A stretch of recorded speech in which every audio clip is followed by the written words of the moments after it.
A quiet man and his loyal dog were just trying to rest in a small mountain diner. But a group of arrogant young men decided he was an easy target. They poured boiling hot food right over his head and laughed, treating him like complete trash.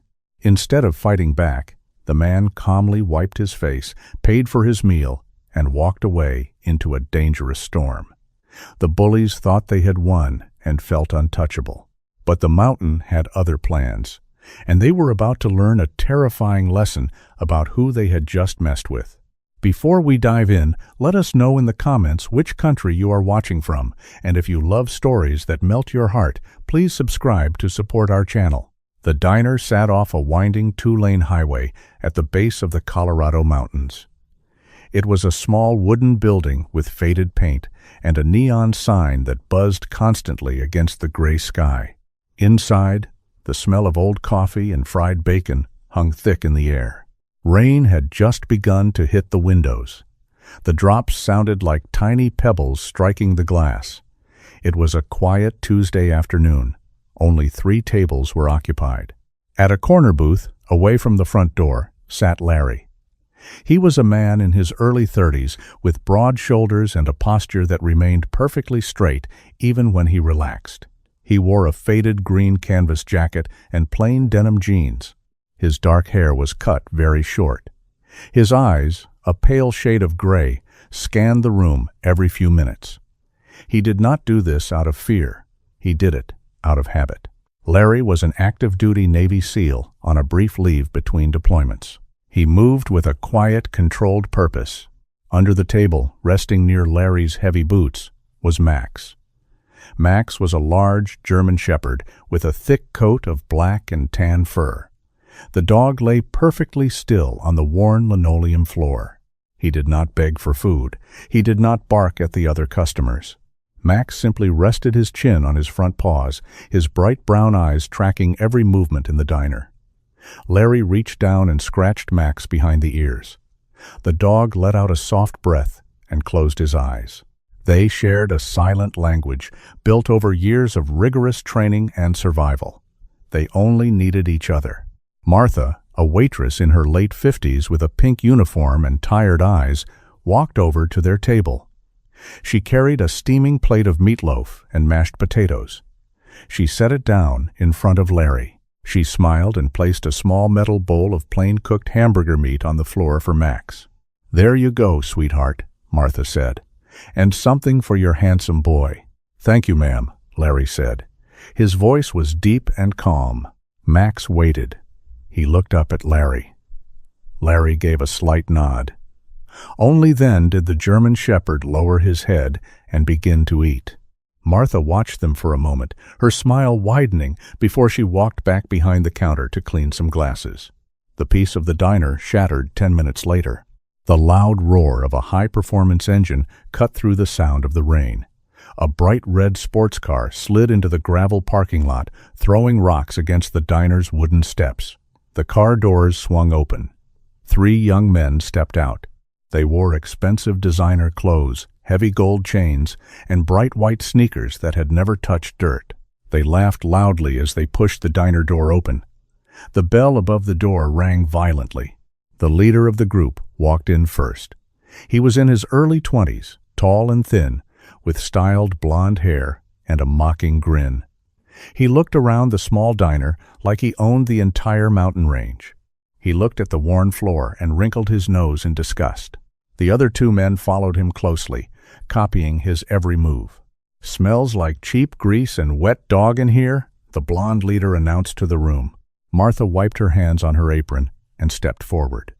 "Welcome," she said, trying to keep her tone polite.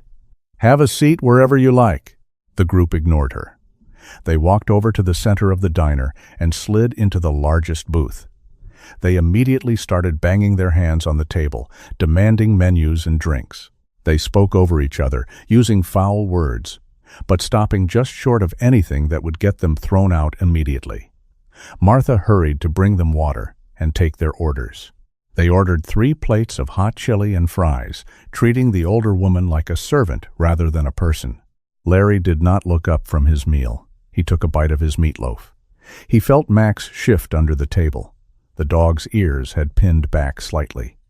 Max did not like the loud noises or the aggressive energy. Larry placed a firm, reassuring hand on the dog's head. Max settled down instantly, trusting his handler completely. The blonde leader, waiting for his food, started looking around the room for entertainment. His eyes landed on Larry in the corner booth. He noticed the faded jacket. He noticed the dusty boots. Then he noticed the large German shepherd resting quietly on the floor. "Hey, look at this," the leader said to his friends. He pointed a finger at Larry. "They let homeless people bring their mutts in here now? No wonder this place is a dump." The two friends laughed loudly. They turned in their seats to stare at Larry, hoping to provoke a fight. Larry heard the words clearly. His SEAL training had taught him to process threats and ignore distractions. This boy was not a lethal threat. He was just a loud distraction. Larry took a sip of his black coffee. He kept his eyes on the window, watching the rain wash over the dark green pines outside. He calculated the distance to the door and noted the positions of the other customers. The lack of response irritated the young man. He wanted a reaction. He stood up from his booth. His friends cheered him on softly. He walked over to Larry's table. He stood very close, invading Larry's personal space. "Hey, buddy," the young man said, crossing his arms. "I am talking to you. Are you deaf or just stupid?" Larry slowly set his coffee mug down. He did not look at the boy. He looked at Max. "Stay," Larry commanded softly. Max remained entirely motionless, though his muscles tensed under his thick fur. "Oh, he speaks," the young man sneered. He looked down at Max. "That is an ugly dog. Probably has fleas. You should tie it up outside in the rain where it belongs." Larry finally looked up. His gray eyes met the young man's eyes. Larry's face held absolutely no emotion. He did not look angry. He did not look scared. He looked completely blank. The young man hesitated for a second, unsettled by the cold stare, but his pride pushed him forward. At that moment, Martha hurried over with a tray carrying the 3 bowls of hot chili. "Excuse me, sir," she said to the young man. "Your food is ready at your table. Please, do not bother the other customers." The young man looked at the tray. He looked back at Larry. A cruel, arrogant smile spread across his face. He reached out and grabbed one of the heavy bowls of steaming chili from Martha's tray. Martha gasped and tried to pull the tray back, but she was too late. "I think he needs to warm up," the young man said. Without another word, the young man flipped the bowl over. The thick, boiling hot chili, grease, and beans poured directly onto the top of Larry's head. The heavy ceramic bowl clattered onto the table, shattering the quiet of the diner. The thick red sauce dripped down Larry's hair, over his face, and soaked into his canvas jacket. The diner went dead silent. Martha covered her mouth with her hands. The young man stepped back, a wide grin on his face, waiting for the explosion. The boiling chili burned Larry's scalp. The thick red sauce dripped down his forehead, over his nose, and into his eyes. The heat seared his skin. A normal man would scream. A normal man would jump up and swing his fists blindly. Larry did neither. He remained seated. He kept his hands flat on the wooden table.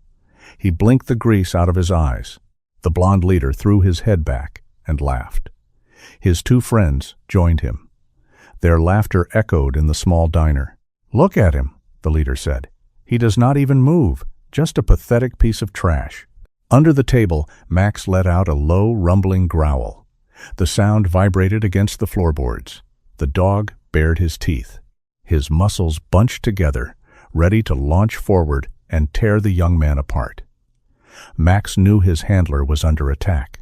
Larry felt the shift in his dog. He moved his right hand under the table and pressed his palm firmly against Max's neck. "No," Larry said. His voice was quiet but sharp. "Stand down." Max stopped growling. He did not relax, but he obeyed. He kept his eyes locked on the blonde leader, waiting for the release command. Larry did not give it.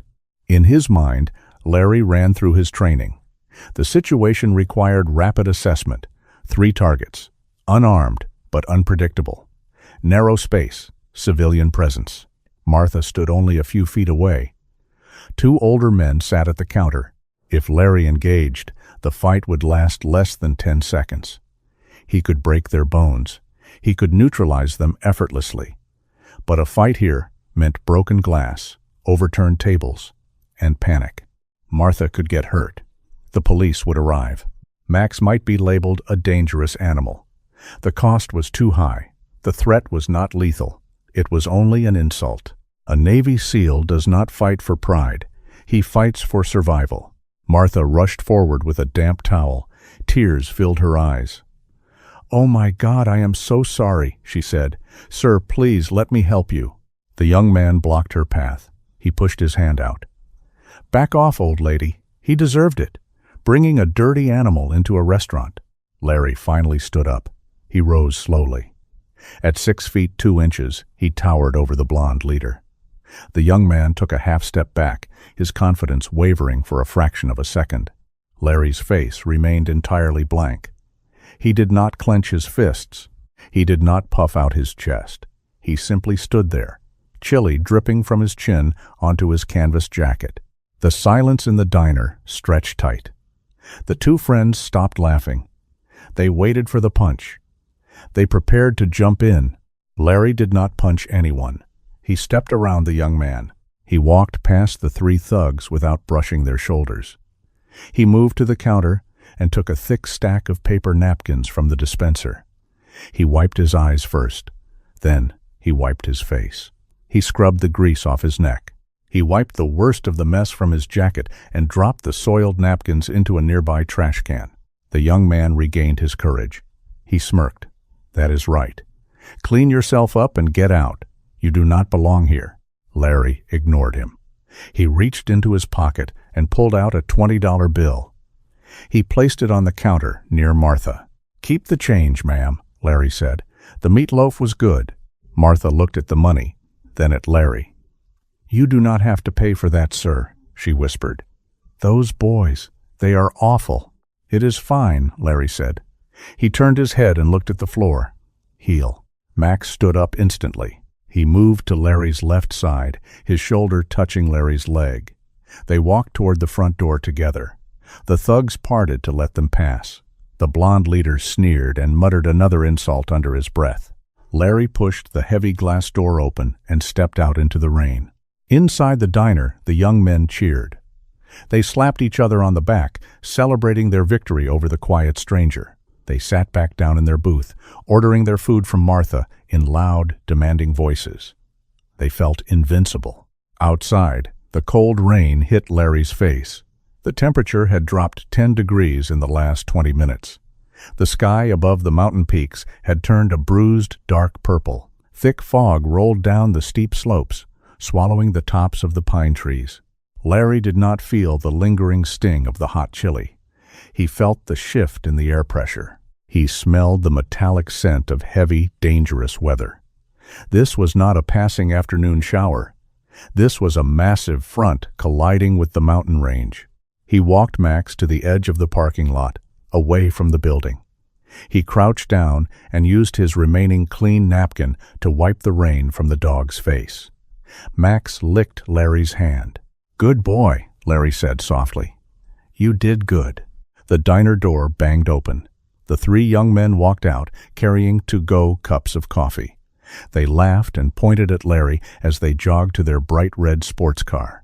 The engine roared to life, spinning the tires in the wet gravel. The car shot out of the parking lot and turned right, heading directly up the winding mountain pass. Larry stood up. He watched the red taillights disappear into the thick, swirling fog. The road up that mountain was steep, narrow, and bordered by sheer drops. With the ground already saturated and the storm intensifying, the pass would become a death trap within the hour. He looked down at Max. The dog looked back, rainwater dripping from his ears. "We need to find cover," Larry said. "Now." They turned away from the highway and walked toward the dense tree line. The wind began to howl through the branches, bending the tall pines. The storm was here. The wind hit them as soon as they cleared the diner's gravel parking lot. It did not blow, it slammed against them like a physical wall. Larry leaned forward, dropping his center of gravity, cutting through the heavy gusts. Max stayed glued to his left leg, his ears pinned back against his head. The rain turned from thick drops into sheets of freezing water. The temperature plummeted rapidly. Summer in the Colorado mountains often hid violent, sudden weather, but this storm moved with unnatural speed and vicious energy. Larry ignored the winding highway. Walking on the exposed asphalt meant fighting the wind directly and risking a strike from sliding rocks or falling branches. Instead, he led Max straight into the dense pine forest, covering the steep upward slope. The trees offered immediate cover. The thick canopy broke the worst of the blinding rain, but the ground below was already turning into a slick, treacherous layer of mud. Larry breathed steadily. The cold mountain air filled his lungs. His heavy canvas jacket was still wet with rain and the thick grease from the diner, but his core remained warm. He kept his pace measured and deliberate. Rushing led to mistakes. Mistakes in the mountains often led to death. He scanned the dark terrain ahead. He needed a defensible position, a place protected from the wind, the freezing rain, and any falling debris. "Stay close, buddy," Larry said, his voice barely cutting through the storm. Max did not need the verbal command. The large German shepherd navigated the slippery roots and loose, jagged rocks with practiced ease. The dog trusted the man completely, following his exact footsteps. They climbed for 20 grueling minutes. The storm grew louder, transforming into a deafening roar. The wind screamed through the pine needles. Lightning flashed violently, painting the dark forest in sharp, blinding white bursts. Thunder followed instantly, shaking the muddy ground beneath their heavy boots. Through the driving rain, Larry spotted a large rock formation jutting out from the side of the mountain. Massive granite slabs leaned against each other, forming a natural, deep overhang. It sat elevated above the natural runoff channels, protected from potential flash floods. It was a perfect tactical shelter. He approached the dark cave carefully. He did not rush blindly into an unknown enclosed space. He stopped a few yards away and gave Max a subtle hand signal. "Search," Larry commanded softly. Max darted forward. The dog sniffed the perimeter of the wet rocks, then moved cautiously into the dark opening. A few seconds later, Max trotted back out and sat facing Larry, looking up expectantly. The cave was empty. No bears, no mountain lions, no threats. Larry stepped inside. The overhang provided a dry, secure space about 10 feet deep and 5 feet high. The rock floor was dusty and covered in a thick layer of old, dry pine needles. The wind howled furiously outside, bending the trees, but the air inside the cave remained perfectly still and quiet. Larry dropped his small, military canvas pack. He took off his ruined jacket and laid it over a flat rock near the entrance to dry. Underneath, he wore a tight, dark thermal shirt that clung to his muscular frame. He knelt down and checked his gear. A heavy tactical flashlight, 50 feet of strong paracord, a heavy survival knife with a serrated edge, 2 compact thermal emergency blankets, basic medical supplies wrapped in waterproof casing. He always carried the essentials. A seal never walked into the wild unprepared. He sat down on the dry rock floor. Max immediately curled up next to him, pressing his warm, heavy body against Larry's side. Larry reached out and carefully checked the dog's paws for cuts, thorns, or torn pads. Finding none, he stroked Max's thick coat. In the diner, Larry had looked like a helpless victim. He had let a group of arrogant, foolish boys humiliate him without raising a hand. But here, in the harsh and unforgiving wild, the illusion vanished completely. His posture changed, his eyes sharpened. He was a highly trained predator, sitting comfortably in his natural element. He watched the deadly storm rage outside with absolute, unshakable calm. The sky turned completely black, blocking out the remaining afternoon light. The rain did not stop. It poured down in relentless, punishing waves. The dry riverbeds below their cave rapidly filled with brown, churning floodwater, tearing away rocks and dead wood. Thick branches snapped loudly in the forest. Whole trees leaned dangerously under the sheer force of the wind. Larry watched the muddy water levels rise rapidly. He understood this specific terrain. The mountain was mostly loose soil and fragmented rock sitting over a hard, slick bedrock base. When that top layer of soil absorbed too much water, it lost all its grip. Gravity would inevitably do the rest. He looked toward the direction of the highway below. It sat lower on the mountain, carved dangerously into the steep, unstable slopes. The red sports car carrying those 3 young men had driven exactly that way, heading higher up the pass. Max suddenly lifted his head. The dog's ears swiveled forward, locking onto a sound Larry could not yet hear. Max let out a low, anxious whine and paced toward the edge of the cave. "I know," Larry said, placing a hand on the rock wall. "It is getting bad." Then the sound changed. The screaming wind and crashing thunder were suddenly drowned out by an entirely new noise. It started as a deep, violent physical vibration in the solid rock beneath Larry's boots. It felt like a massive freight train was rushing directly under the center of the mountain. The vibration rapidly grew into a deafening, terrifying roar. It was the undeniable sound of the earth physically tearing itself apart. Larry stood up instantly. He moved to the edge of the overhang, narrowing his eyes against the driving rain. A massive strike of lightning flashed across the sky, illuminating the entire valley below for a single, terrible second. Larry saw it clearly. A massive section of the mountain face directly above the winding highway had simply given way. Thousands of tons of thick mud, giant boulders, and snapped pine trees rushed violently down the steep slope. The landslide hit the asphalt below with devastating, unstoppable force. The road did not just crack, it completely disintegrated. The churning river of mud swallowed the highway whole, wiping out hundreds of yards of the only mountain pass in a chaotic instant. The massive debris cascaded down over the edge and into the deep, dark gorge below, taking everything in its deadly path. Darkness returned immediately. The earth-shattering rumbling slowly faded back into the steady, pounding sound of the heavy rain. Larry stared into the black void where the road used to be. The highway was gone. The mountain was sealed. Anyone caught above the slide was now completely trapped. The red sports car tore up the mountain pass. Kyle gripped the leather steering wheel tightly. He pushed the gas pedal down. The engine roared, a loud artificial sound against the vast, empty landscape. Trent, the blond leader from the diner, sat in the passenger seat. He laughed and turned up the radio. The heavy bass shook the doors.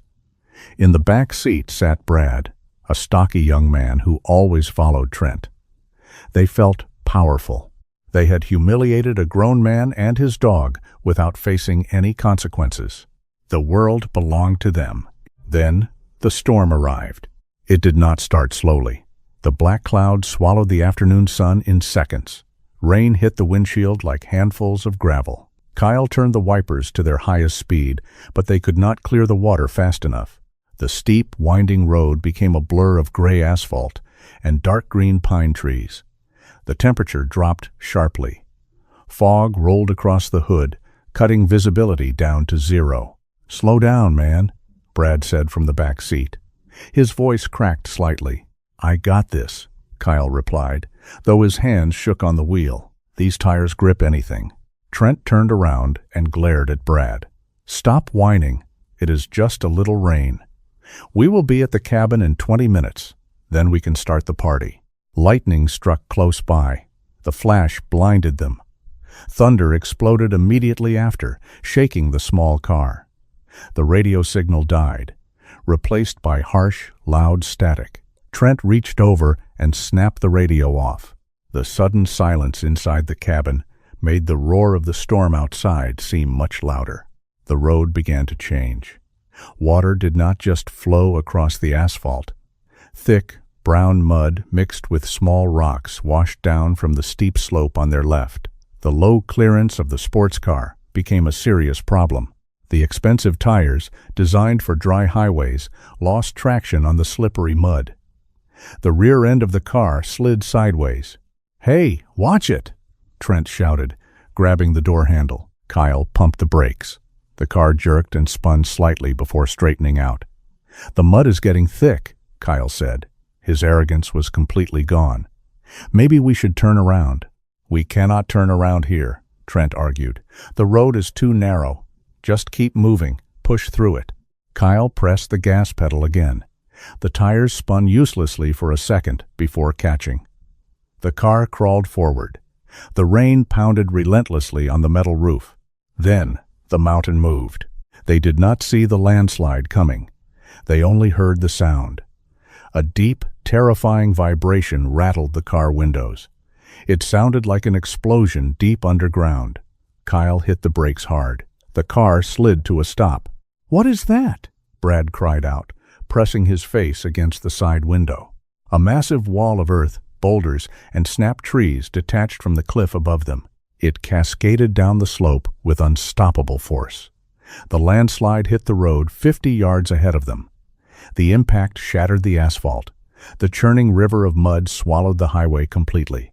Kyle threw the car into reverse. He stomped on the gas pedal. The tires spun wildly in the deep mud, but the car did not move backward. They were stuck. The landslide did not just block the road. It carried a massive wave of displaced water and debris outward. A secondary surge of mud rushed down the slope directly toward the sports car. It hit the side of the vehicle with a sickening crunch. The impact crushed the driver's side door inward. Kyle screamed as the metal pressed against his leg. The force of the mud lifted the lightweight car completely off the road. Trent grabbed the dashboard. Brad braced his arms against the front seats. The car rotated in the violent, churning flood of earth and water. They were swept off the remains of the asphalt and pushed toward the edge of the mountain pass. The world spun in darkness. Metal groaned and glass shattered. The cold mud poured in through the broken windows. Suddenly, the violent motion stopped. The car slammed into something hard. The front end tipped downward at a terrifying angle. The back wheels lifted off the ground. Gravity pulled them forward. Trent screamed as his seatbelt locked tight across his chest, keeping him from smashing through the windshield. They hung suspended in the dark. The sound of the rain continued, but the violent rushing of mud had bypassed them. "Kyle!" Trent yelled. "Back up! Back the car up!" Kyle sat frozen. He breathed heavily. "I cannot. The engine is dead." Brad unbuckled his seatbelt in the back. He scrambled awkwardly. "Do not move," Trent screamed, his voice full of pure panic. "Nobody move!" Kyle reached into his pocket with trembling hands. He pulled out his expensive smartphone. The screen was cracked, but it lit up. He stared at the top corner. "No signal. I have absolutely no signal." "Let me see," Trent demanded. He snatched his own phone from the center cup holder. Nothing. The storm and the mountains blocked everything. They were completely cut off from the world. Trent turned on his phone flashlight. He pointed the beam out the shattered front windshield. The light cut through the rain and the fog. It did not hit the road. It did not hit a tree. The beam shone straight down into a massive, empty black void. The car had been swept off the road and wedged between two massive boulders right on the edge of the sheer cliff. Below them was a drop of several hundred feet into the dark, rocky gorge. The only thing keeping the car from falling was a single, thick pine tree trunk wedged under the front bumper. "Oh my God," Brad sobbed from the back. "We are going to die. We are going to fall." The arrogance they displayed at the diner felt like a lifetime ago. They were no longer rich, powerful young men. They were terrified boys trapped in a metal box, hanging over their own graves. The cold mountain wind blew through the broken windows, chilling them to the bone. Their expensive clothes offered no protection against the freezing rain and the wet mud that soaked their seats. Kyle began to cry quietly. He rested his head against the steering wheel, shivering uncontrollably. Trent gripped the dashboard until his knuckles turned white. His heart hammered against his ribs like a trapped bird. He stared wide-eyed into the black abyss below, unable to blink, unable to breathe properly. The rain poured heavily onto the mountain. The water continued to wash down the steep slope, flowing directly under the trapped car like a newly formed river. The soil holding the boulders in place began to soften rapidly. Every drop of rain acted as a tiny hammer, breaking down their fragile anchor. A loud, sharp cracking sound echoed from under the car. The wood of the pine tree was splintering under the weight of the engine block. The vehicle shifted violently. It slid another 3 inches forward. The front bumper groaned loudly against the wedged trunk. The back wheels lifted higher into the air, tilting the cabin further into the terrifying void. Gravity pulled at them, eager to drag the metal shell down into the rocky gorge. "Help!"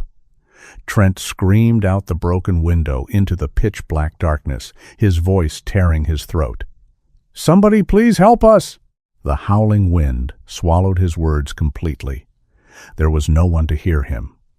The car creaked again, settling deeper into the slick mud, sliding another agonizing inch closer to the edge of the world. 10 miles down the mountain, the flashing red and blue lights of emergency vehicles illuminated the heavy rain. Fire Chief Miller stood near the hood of his command truck. He was a veteran firefighter in his 50s, with a thick gray mustache and a bright yellow raincoat that offered little protection against the biting wind. He stared up at the mountain pass. The road simply did not exist anymore. A massive wall of mud, boulders, and uprooted trees completely blocked the route. "We cannot get heavy machinery up there," a deputy sheriff said, walking over to Miller. "The ground is too unstable. It will swallow a bulldozer whole." Miller wiped the rain from his tired eyes.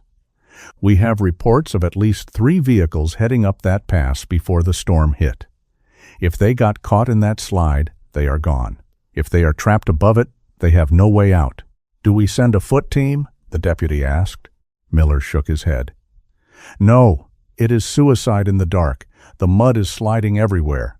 We have to wait for first light. Pray nobody is bleeding out up there." High above the barricade, Larry sat quietly in the dry cave. The terrifying roar of the landslide had passed, leaving behind the steady, rhythmic drum of the heavy rain. Max sat up abruptly. The dog's ears twitched.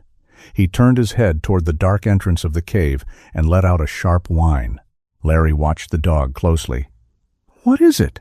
Max stood and walked to the edge of the rocky overhang. He pointed his nose into the cold wind. He did not growl. He let out another high, anxious sound. He smelled something wrong. Larry closed his eyes and focused his hearing.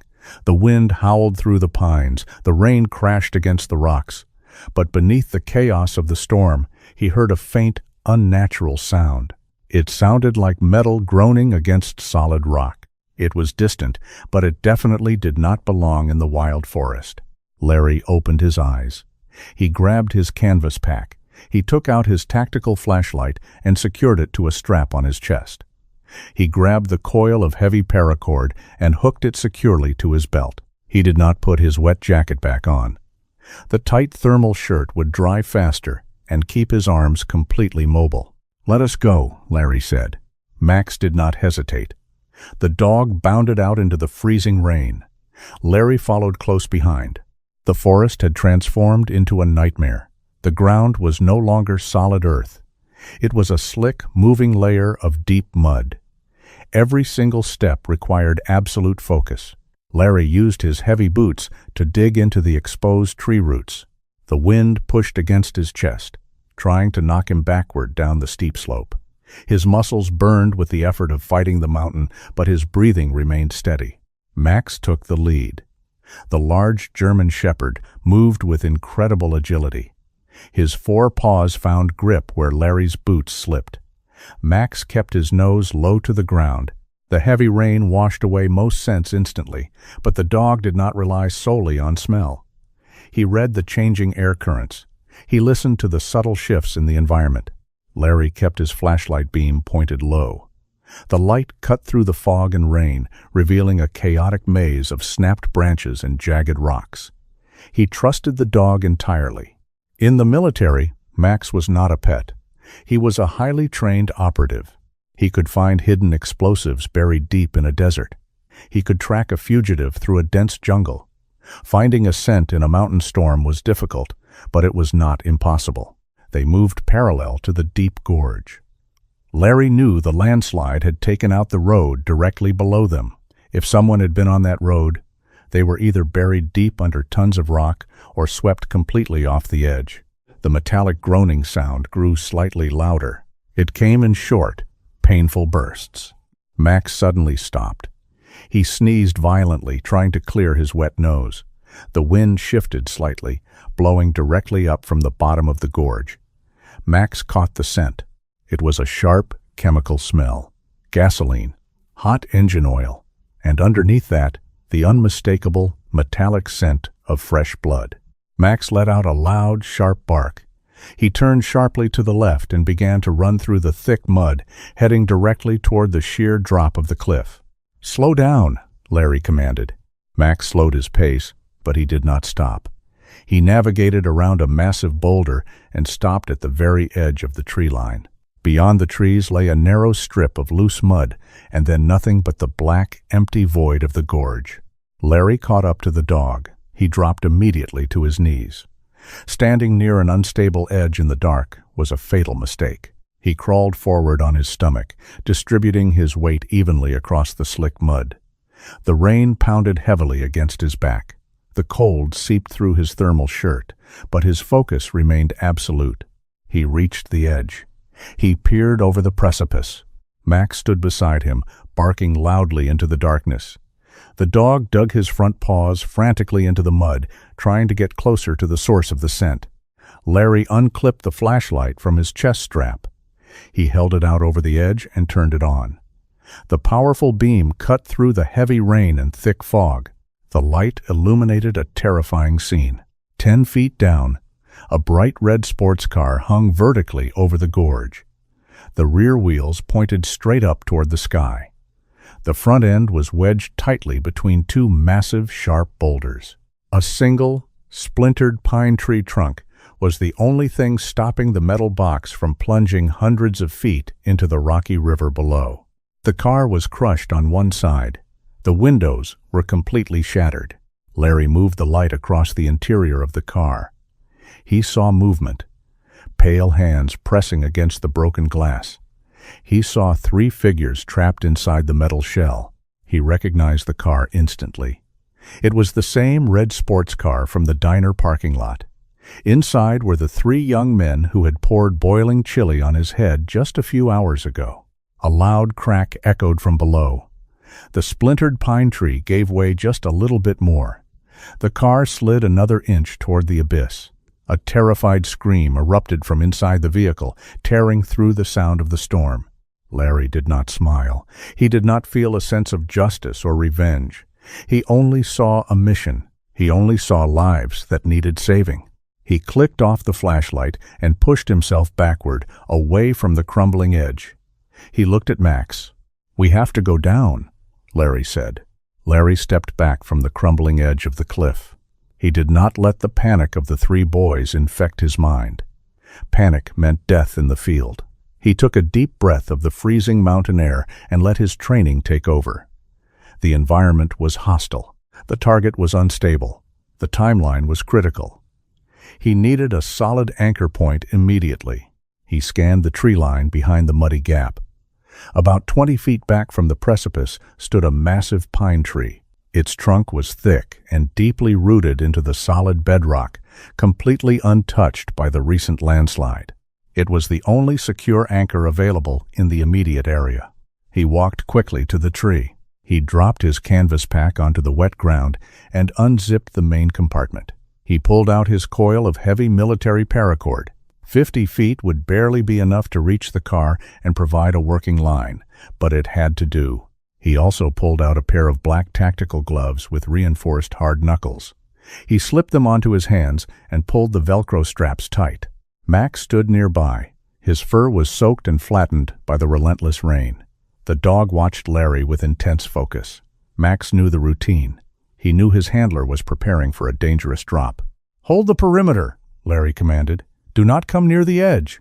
Max sat down immediately in the mud. He barked once. It was a sharp sound of acknowledgement. Larry wrapped one end of the paracord around the thick base of the pine tree. He tied a complex locking knot. He pulled it hard with his entire body weight. The knot did not slip. The tree did not move. He took the other end of the cord and quickly fashioned a makeshift harness. He looped it securely around his waist and pulled it tight between his legs. He locked the loops together with a heavy steel carabiner from his belt. It would bite painfully into his skin under his thermal shirt, but it would hold him over the void. He walked backward toward the edge of the gorge.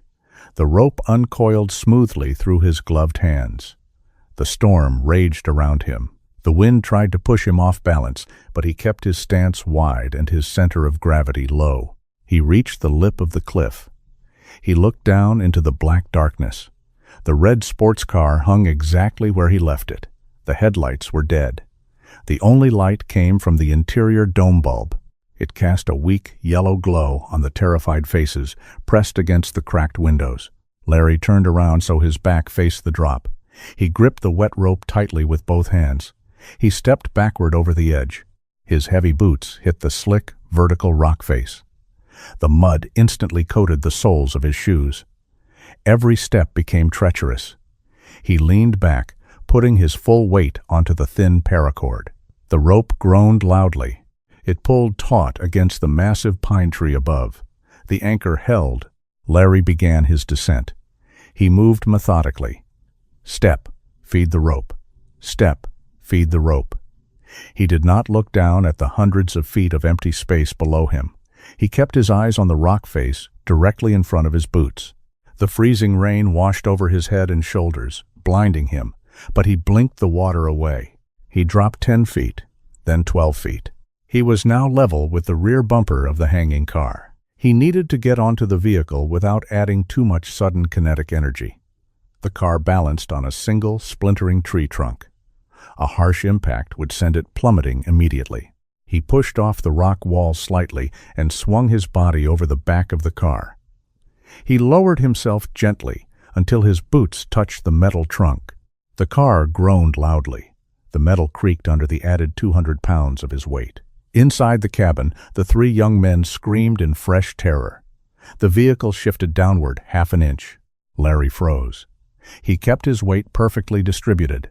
He waited for the car to settle. "Do not move," Larry shouted. His deep voice cut through the sound of the rain and the panic. "Stay exactly where you are." Inside the car, Trent looked up through the rear window. He saw the dark figure standing on the trunk. He could not see Larry's face in the darkness. He only saw the outline of a broad-shouldered man holding a rope. "Help us!" Trent screamed. Tears streamed down his face. "Please, we are slipping." "Keep your weight back," Larry ordered. "Do not lean forward." Larry slowly moved from the trunk toward the roof of the car. He stayed low. He crawled on his hands and knees. He reached the crushed driver's side door. Kyle sat in the driver's seat. His leg was pinned under the crumpled dashboard. The door was completely caved in and wedged shut by the massive boulder holding the left side of the car. There was no way to open it. Larry looked across the roof to the passenger side. The front passenger door hung out over the open void. Trent sat there, pressing his hands against the glass. That side of the car was not crushed, but the frame was twisted from the impact. A loud, violent crack echoed from underneath the front bumper. The pine tree holding the car up was failing fast. The wood fibers snapped. The car jerked downward again. The angle became much steeper. Brad screamed from the back seat. He slid forward into the back of Trent's chair. They had less than 2 minutes before the entire vehicle dropped. Larry moved to the passenger side window. He hung on the side of the tilted car, suspended over the deadly drop. He held the paracord tightly with his left hand. The window was spider-webbed with deep cracks from the crash, but the safety glass remained intact. He tried the door handle. It was jammed tight. The twisted metal frame locked the door completely in place. He looked at Trent through the broken glass. The young man's face was pale white with absolute terror. "Lean back!" Larry yelled. He pointed at the center console. "Cover your eyes." Trent did not understand at first. He just stared in pure panic. "Move back now!" Larry roared with absolute authority. Trent flinched. He threw his body sideways, burying his face into Kyle's shoulder. Larry did not reach for his knife. It would take too long to pry the glass out. The blade might slip in the wet conditions. He needed brutal, immediate force. He pulled his right arm back. He twisted his torso, anchoring his boots onto the slippery doorframe. He focused all his strength into his right shoulder. The reinforced hard knuckles of his tactical glove acted like a heavy hammer. He drove his right fist forward with explosive speed and devastating power. His fist struck the center of the spider-webbed window. The safety glass shattered instantly with a loud crash. Thousands of tiny, square pieces of glass exploded inward. They showered the interior of the car. Larry immediately reached his arm through the empty window frame. He grabbed the inside door handle. He yanked it upward while kicking the metal panel hard with his heavy boot. The jammed latch finally gave way. The passenger door swung open outward. It exposed the interior of the car to the freezing mountain storm. Another loud crack echoed from below. The car slid forward a full inch. The front bumper began to scrape violently against the rock. Larry braced his legs against the doorframe. He reached his hand inside the dark cabin, directly toward the boys who had mocked him just hours ago. "Grab my hand," Larry shouted. "Now!" The rain slammed against the side of the hanging car. Larry kept his hand extended through the shattered passenger window. The dark abyss below them seemed to pull at the metal frame. The vehicle groaned again, sliding another half-inch down the wet rock face. "Grab my hand!" Larry shouted again. His voice left no room for argument. Trent sat frozen in the passenger seat, staring at Larry's thick tactical glove. He could not move his arms. Panic locked his muscles completely. Brad scrambled forward from the back seat. He did not wait. He climbed awkwardly over the center console, crying loudly. He reached out and grabbed Larry's hand with desperate strength. "I have you," Larry said. Larry braced his boots against the doorframe. He pulled backward with his massive shoulders. He dragged Brad through the broken window. The jagged edges of the safety glass scraped against Brad's expensive jacket, but Larry did not stop. He pulled the heavy boy completely out of the car and onto the slick rock wall. "Climb the rope," Larry ordered. He pointed up toward the edge of the cliff. "Do not look down. Just climb." Brad grabbed the thick paracord. He pulled himself upward, slipping in the mud, sobbing with every step. At the top of the cliff, Max stood waiting. The large German shepherd grabbed the collar of Brad's jacket with his teeth and pulled backward, helping the exhausted boy over the final, slippery edge. Brad collapsed into the mud, safe. Larry turned his attention back to the car. Two left. Kyle sat trapped behind the steering wheel. The crushed metal of the driver's side door pressed tightly against his left leg. He was bleeding, and his skin was pale white from shock. "I cannot move," Kyle screamed over the storm. "My leg is stuck." Larry swung his body fully inside the passenger window. He hung upside down, supported only by the paracord harness digging painfully into his waist. The car shifted violently under the sudden change in weight. The front bumper scraped loudly against the splintered pine tree. "Stay still," Larry said. He reached across the front seats. He grabbed the crushed steering column with both hands. He planted his heavy boots against the passenger side door. He took a deep breath. He pushed with his legs and pulled with his arms. He used every ounce of physical strength his SEAL training had built. The metal groaned loudly. It resisted. Larry pushed harder. His muscles burned. The veins in his neck popped out. Slowly, the crushed dashboard bent upward just an inch. "Pull your leg out," Larry commanded. Kyle yanked his leg free. He cried out in pain, but the limb was loose. Larry grabbed Kyle by the collar of his shirt. He dragged the driver across the center console. He pushed Kyle out through the broken window. "Grab the rope," Larry shouted. Kyle scrambled up the rock face, desperate to escape the hanging coffin. He slipped twice, but he held onto the paracord. He reached the top. Max was there again, barking encouragement, guiding the injured boy away from the dangerous edge. Only Trent remained in the car. The blonde leader was completely paralyzed. He stared down through the broken windshield at the black void. The car was failing rapidly now. The pine tree underneath finally snapped completely. The heavy engine block dropped 2 inches, slamming against the slick boulders. The rear wheels lifted higher into the dark sky. The entire vehicle tilted at a severe, terrifying angle. They had seconds left. Larry reached his hand out to Trent.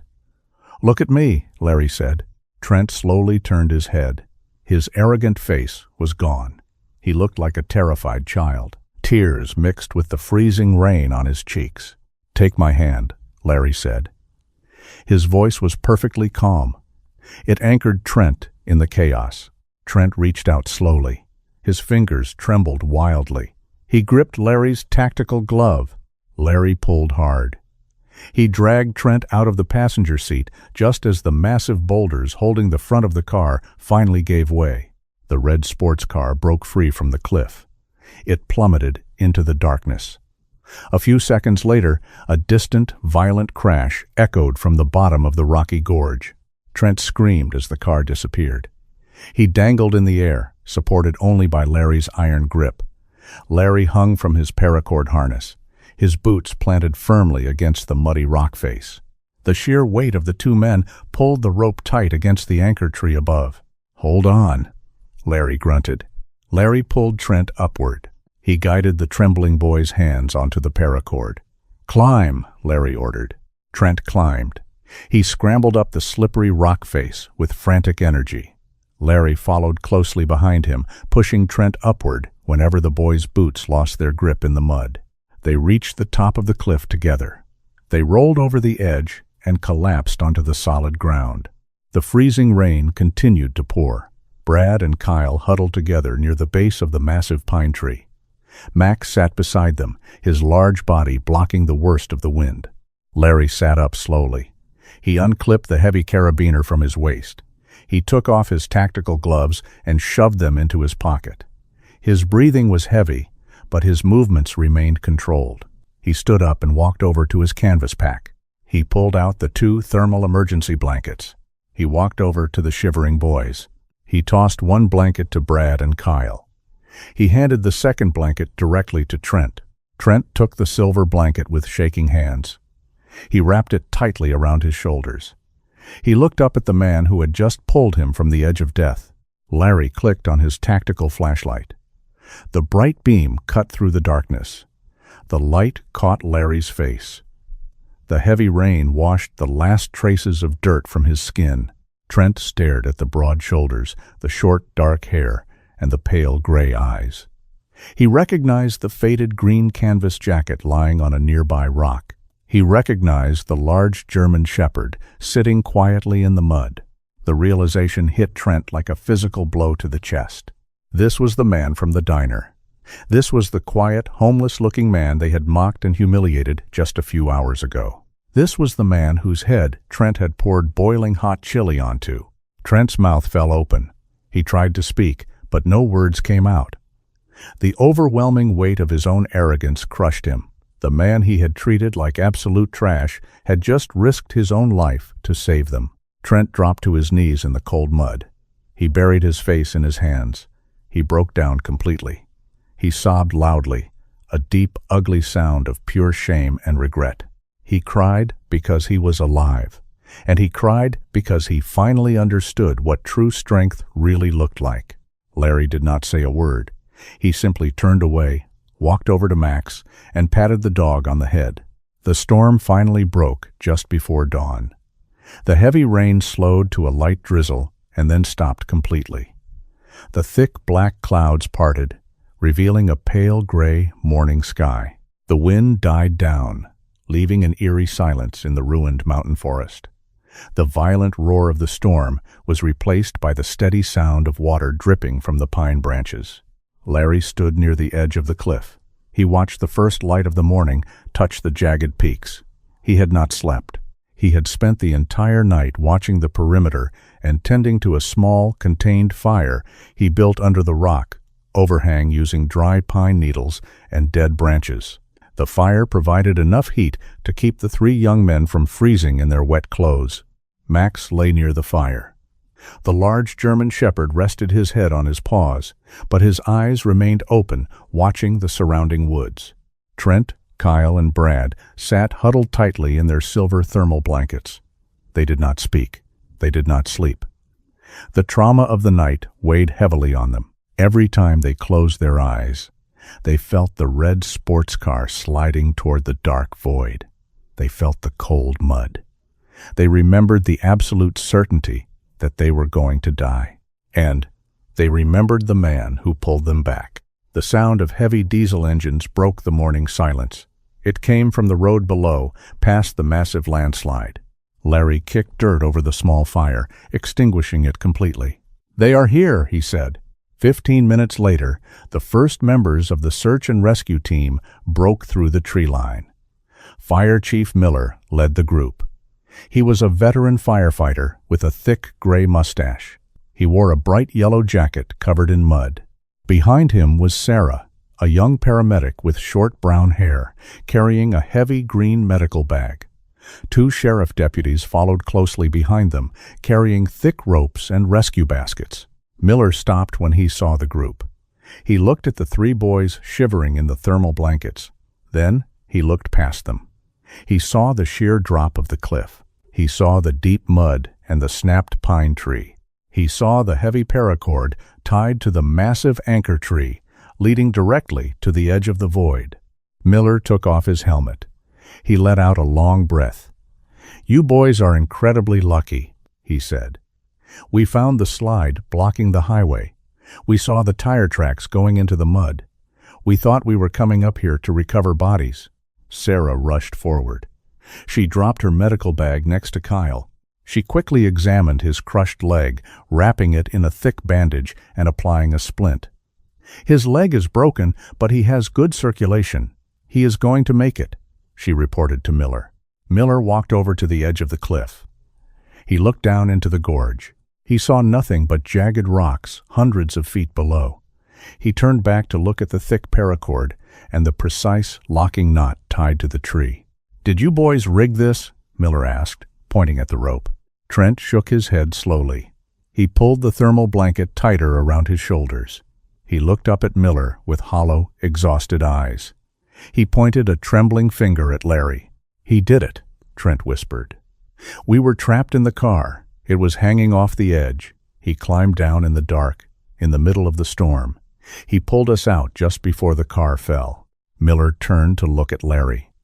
Larry stood quietly a few yards away, packing his remaining gear into his canvas bag. Max sat loyally by his side. Larry wore plain denim jeans and a tight dark thermal shirt. He did not look like a rescue worker.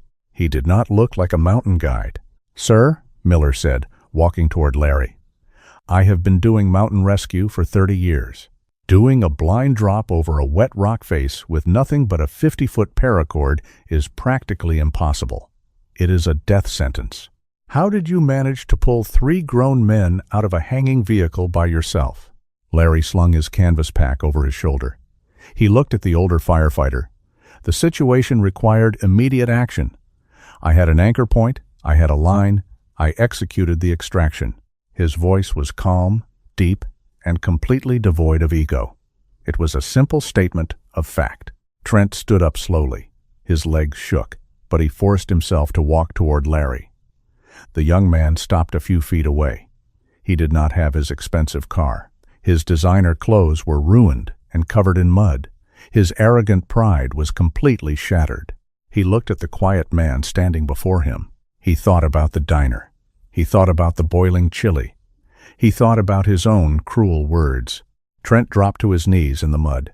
"I am sorry," Trent said. His voice broke. Tears streamed down his dirty face. "I am so sorry. For what I did in the diner. For what I said to you. For everything. You should have let me fall. I did not deserve for you to save my life." Brad and Kyle watched from the ground. They both nodded, their faces filled with the exact same deep shame and regret. Larry looked down at the weeping boy. He did not smile. He did not offer a warm hug. He simply offered the truth. A man's worth is not measured by the car he drives or the clothes he wears. Larry said quietly. "It is measured by how he treats people when he thinks he has the power. You boys thought you had power yesterday. Today, the mountain showed you that you have nothing. Do not forget this lesson. Be better men." Trent nodded frantically, wiping his eyes. "I will. I swear I will." Larry turned away. He reached down and picked up his faded green canvas jacket from a nearby rock. As he lifted the heavy coat, the fabric shifted. For a brief second, the morning sunlight caught a small piece of metal pinned securely to the inside lining of the jacket. It was a golden eagle clutching a trident, a flintlock pistol, and an anchor. Fire Chief Miller saw the flash of gold. His eyes widened. He recognized the trident immediately. It was the special warfare insignia of the United States Navy SEALs, the most elite military operators on the planet. Everything suddenly made perfect sense. The absolute calm under pressure, the flawless tactical execution in the dark, the ability to pull 3 men up a vertical cliff face with brute strength. They were not dealing with a lucky hiker. They were dealing with a highly trained warrior. Miller stood up perfectly straight. He had served in the armed forces decades ago. He knew exactly what that pin meant. He knew the blood, sweat, and sacrifice required to earn it. Miller turned to the 2 sheriff deputies. "Attention!" he barked loudly. The deputies jumped slightly, surprised by the sudden command, but they recognized the tone. They stood up straight, dropping their hands to their sides. Miller faced Larry. The older man raised his right hand and delivered a crisp, sharp military salute. The 2 deputies, realizing the gravity of the moment, immediately followed suit, saluting the quiet stranger. Larry stopped walking. He looked at the 3 men saluting him in the middle of the ruined forest.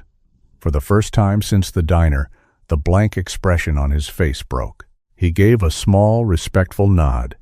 A faint smile touched the corners of his mouth. "Let us go, Max," Larry said softly. The large German shepherd barked once. Together, the man and his dog turned and walked away. They moved quietly through the pine trees, heading straight toward the bright morning sun rising over the Colorado mountains, leaving the ruined highway and the changed boys behind them. True strength is never about how loud you are or how easily you can hurt someone. It is about restraint, protecting the vulnerable, and rising above petty insults. In this story, Larry showed us that a real hero does not fight for his own ego. He fights to save lives. The storm did not just wash away the mountain road. It washed away the arrogance of those young men, revealing the quiet power of a humble soldier and his loyal dog, Max. If this story touched your heart, please share it with your friends, leave a comment with your thoughts, and subscribe to our channel for more inspiring moments. May God bless you and your families with the quiet strength to face any storm in life. Please comment Amen below if you agree.